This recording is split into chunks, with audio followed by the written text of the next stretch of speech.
A continuación, comunicación y lenguaje, quinto diversificado. Bienvenido a este espacio educativo Aprendo en Casa. Soy Pablo Salvatierra y en esta oportunidad desarrollaré el tema La pragmática del área de comunicación y lenguaje para quinto diversificado.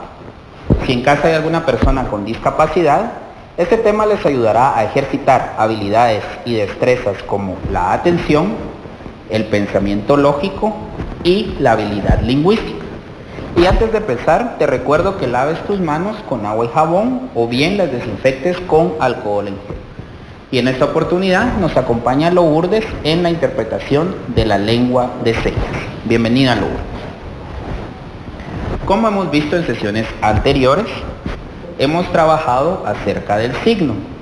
¿Te recuerdas cuál es la disciplina de la lingüística que estudia el signo? Hablamos acerca de la semiótica y determinamos que para estudiar el signo correctamente tenemos que estudiar la estructura de cómo los signos se relacionan, es decir, la sintaxis, y cómo estos al momento de relacionarse y construir oraciones o párrafos construyen también significado, dependiendo de la forma como estén entrelazados.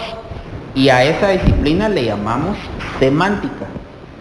Pues bien, la semiótica es estudiada o se apoya en 3 disciplinas. Y hoy vamos a ver la última disciplina que ayuda a la semiótica, que es la pragmática. Te preguntarás, ¿qué es eso? ¿Es alguna palabra extraña? Quizás es la primera vez que estás escuchando el término. Pues eso es lo que vamos a ver en esta sesión. Pero antes de iniciar, para que tengas un poco de la idea, o tengas un poco de idea de qué estamos hablando, acompáñame por acá y vamos a ver estas imágenes. Y vamos a construir enunciados. Primero, necesito que en donde estás tomando nota, conforme veas estas imágenes, cama, libros, reloj, escoba, escribas las palabras que se relacionan o que vienen a tu mente cuando lees esta palabra. Por ejemplo, cama. ¿Qué palabras relacionas tú con cama? Libros. ¿Qué palabras relacionas tú con libros? Reloj. ¿Qué palabra relacionas tú con reloj? Y escoba. ¿Qué palabra relacionas tú con escoba? Entonces, si te das cuenta, estos signos te hacen pensar en otros signos y los vas relacionando. Quizá en este momento tú no le hayas algo directo o por qué estás relacionando esas palabras, pero también, como recuérdate que estas palabras nosotros las utilizamos en nuestra sociedad, esta misma sociedad ya le ha asignado otros signos. Por ejemplo, el reloj puede ser tanto signo de tiempo como de puntualidad o de tardanza. Son palabras que ya se relacionan con este signo. Cama nos puede recordar una habitación, pero también descanso. Si nuestra cama es muy dura, puede que no sea descanso. Puede ser algo confortable o algo muy para descansar o algo suave. Es decir, si te das cuenta, al ver solo una imagen y leer una palabra, nuestra mente también recuerda otras palabras. Y te lo coloqué de forma separada, cada letra, que es diferente a dividir en sílabas, para que te des cuenta que a partir de sonidos únicamente se pueden construir esas palabras. Por ejemplo, la C puede sonar así. La A, la M, A. Y a partir de eso, de unir esos sonidos, ya podemos decir cama. De la misma forma, libros, reloj y escoba. Y eso es lo que, si te recuerdas, estábamos hablando acerca del signo, que desde lo mínimo, que es el plano de la expresión, y que ahí tenemos también lo profundo y lo superficial son estos sonidos, son estas letras, y lo profundo pues ya es al momento de relacionar. Y a su vez estas letras, las partes que nosotros conocemos como lexemas, nos van a dar significados. Por ejemplo, si yo le quito la O y la S, libro, todavía nos da un significado. Si a reloj yo le añado ería, relojería, ya me da otro significado, pero se mantiene la palabra base o raíz, que es elección. Pero entonces, ahora, ¿de qué se trata la pragmática?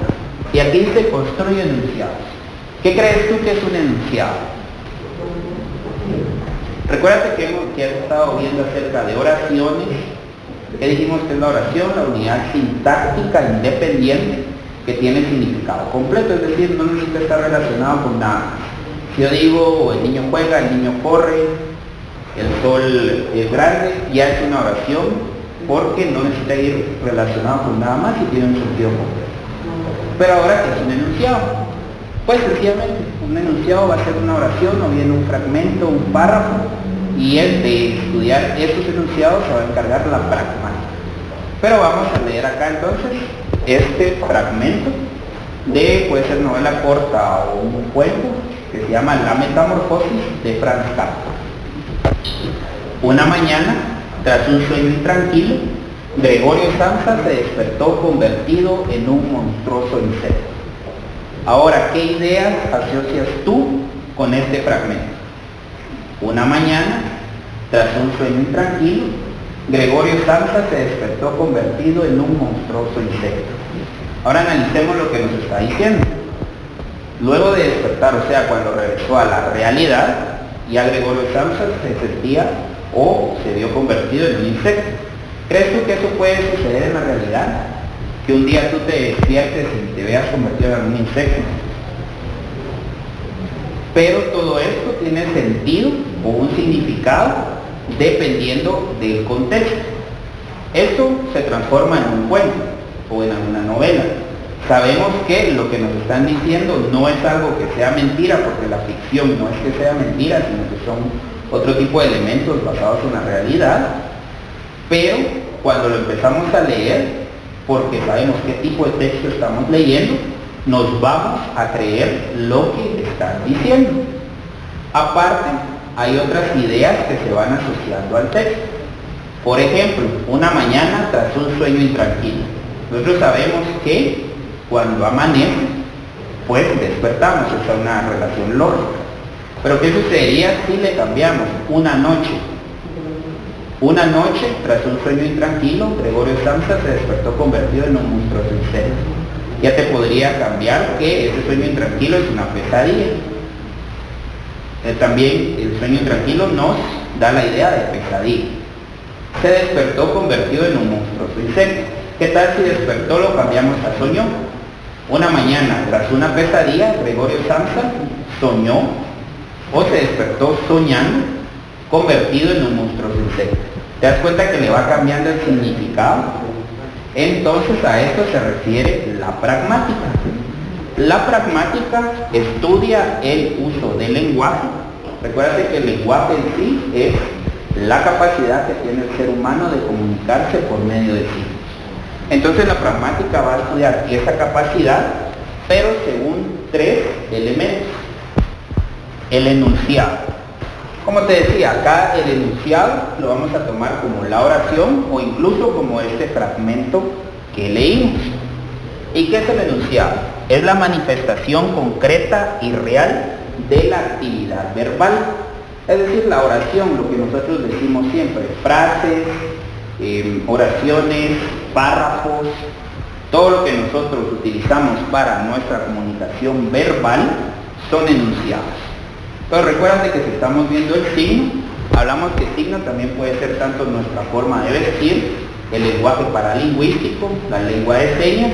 Entonces, la pragmática se va a encargar de estudiar cómo en un contexto determinado esos signos se entienden.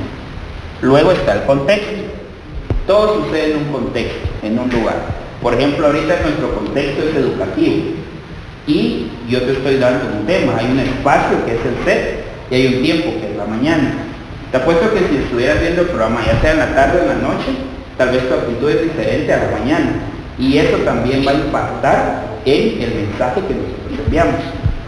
Las expectativas. ¿Qué es lo que se espera del mensaje? El mensaje que yo te estoy enviando es informativo. Entonces lo que yo espero es que tú aprendas y que te informes. Pero es diferente la expectativa, la intención y lo que el participante, la actitud del participante va a representar. Yo puedo esperar que tú aprendas, pero tal vez por tu actitud o algunos otros factores, el mensaje que yo te estoy enviando no va a llegar con la misma intención que yo lo estoy emitiendo. Y eso suele suceder también cuando nos comunicamos con las personas, que ahí es cuando derivan los equívocos o las formas incorrectas de recibir el mensaje. Y por último tenemos a los interlocutores, que son los participantes del acto comunicativo.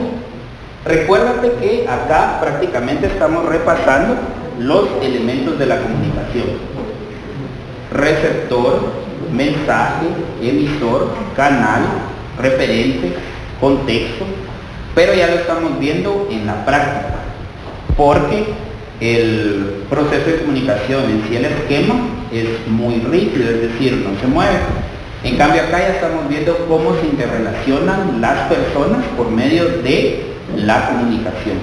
Y esto nos crea incluso problemas más complejos, porque cuando estamos emitiendo un mensaje, como te decía, puede que yo lo envíe con una intención, pero la otra persona lo va a entender de otra forma. Y va a depender factores psicológicos, factores de conducta, factores de actitud. Entonces ya estamos viendo acá cómo la comunicación, más que simplemente hablar, nos va a evidenciar o nos va a permitir estudiar la conducta de una persona e incluso de una sociedad. Vamos a trabajar acá con algunos ejemplos. Ya trabajamos esta parte, este párrafo. Esto es un enunciado, es decir, algo completo que nos va a dar un mensaje. Incluso podemos decir una mañana, esto es un enunciado también. Para la pragmática, no importa qué tan extenso sea o a qué se refiera o que solo tenga un elemento, para la pragmática, eso también lo va a estudiar. Entonces ahora vamos a ver que cuando nosotros emitimos un mensaje, vamos a ver la intención, qué mensaje emitimos y qué respuesta vamos a obtener de las personas, es decir, del receptor. Y con base a estas imágenes vamos a trabajar. Por ejemplo, te pregunté, ¿qué te recuerda a cama? ¿O qué ideas, palabras tú asocias a cama? Lo primero que se nos viene a la mente puede ser una habitación. ¿Y qué podemos construir un enunciado con habitación? Digamos que es una orden. Todos tenemos que ordenar en algún momento nuestra habitación. Y podemos emitir este enunciado: ordena tu habitación.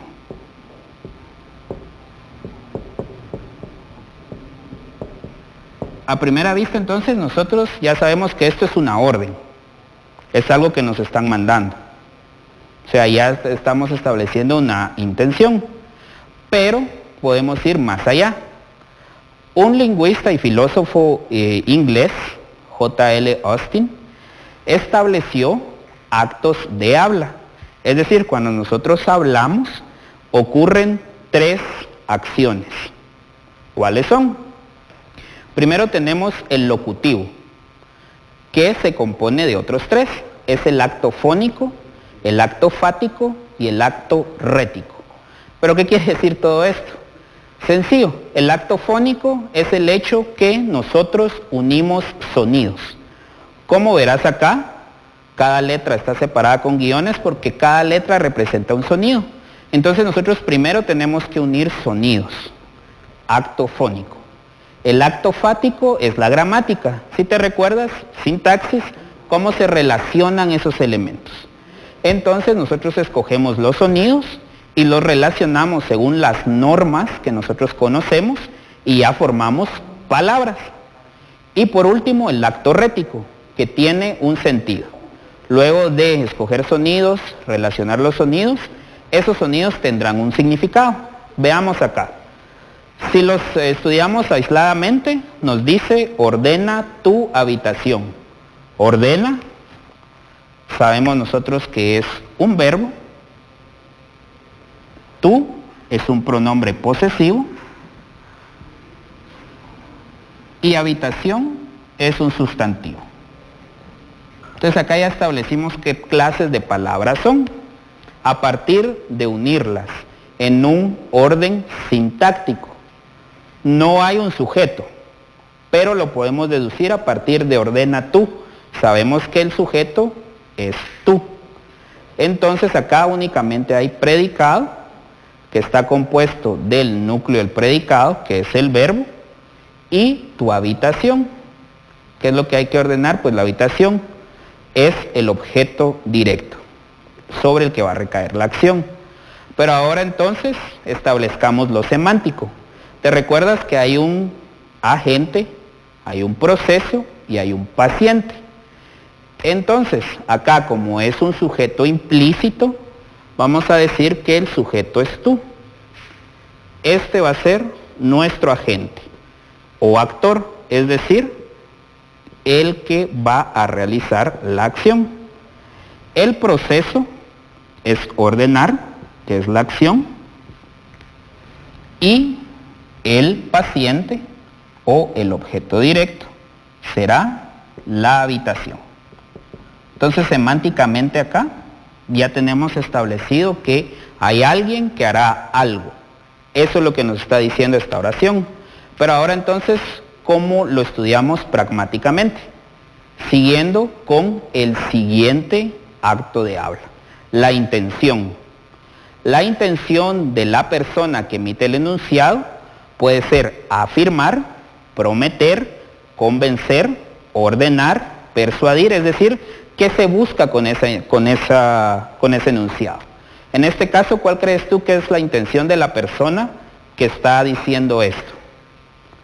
Sería la de ordenar algo. Ordenar en el sentido de mandato, de decir ordénalo. Es una intención imperativa. Pero esa puede ser la intención de la persona. Pero ahora pasemos al siguiente acto, que es el perlocutivo, el efecto o la reacción. Es decir, qué respuesta va a obtener el emisor del receptor. Puede que se interese, que se calme, que se enoje, que realice la acción, que haga caso. Entonces acá, ¿cuál crees tú que es la reacción? Eso va a depender mucho también del receptor. Puede que haga caso, puede que se enoje, puede simplemente que ignore la orden. Entonces acá ya estamos nosotros estudiándolo pragmáticamente, es decir, en el contexto, en el uso. Y acá ya entra en juego también todo lo que conocemos acerca de signos de puntuación, entonación, porque no es lo mismo que te digan ordena tu habitación que si le añadimos signos de admiración. Ordena tu habitación. Esos signos de admiración ya le dan otra entonación y dependiendo de la persona que te lo diga, va a obtener una respuesta. Puede que sea una persona cercana a ti, que tiene autoridad sobre ti, y tú le harás caso. Ahora, si es alguien que no es tan cercano, que no tiene autoridad sobre ti, puede que lo ignores.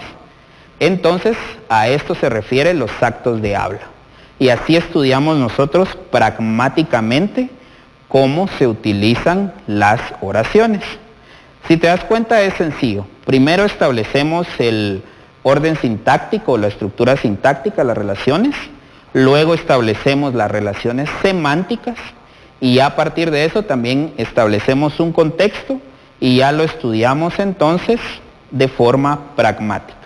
Claro, esto es dependiendo del contexto. Ahora, si esto aparece tal vez en algún cuento que estamos nosotros leyendo, alguna narración, dependerá mucho de las acciones previas que llevaron a emitir o que llevaron a decir a un personaje esta oración. Pero ahí es, como te indico, estudiarlo pragmáticamente, en su contexto y en el uso. Y esto nos muestra que el lenguaje, la comunicación, es dinámica y que debemos también nosotros aprender a expresarnos correctamente y emitir correctamente nuestros mensajes para que no haya ninguna equivocación. Y también dentro de la pragmática cae la parte humorística o irónica. Un último ejemplo. Por ejemplo, con el reloj que te indiqué. El reloj nos recuerda tiempo, pero nos puede recordar también puntualidad o tardanza. No es lo mismo que te digan, ah, llegaste puntual, a, ja, llegaste puntual.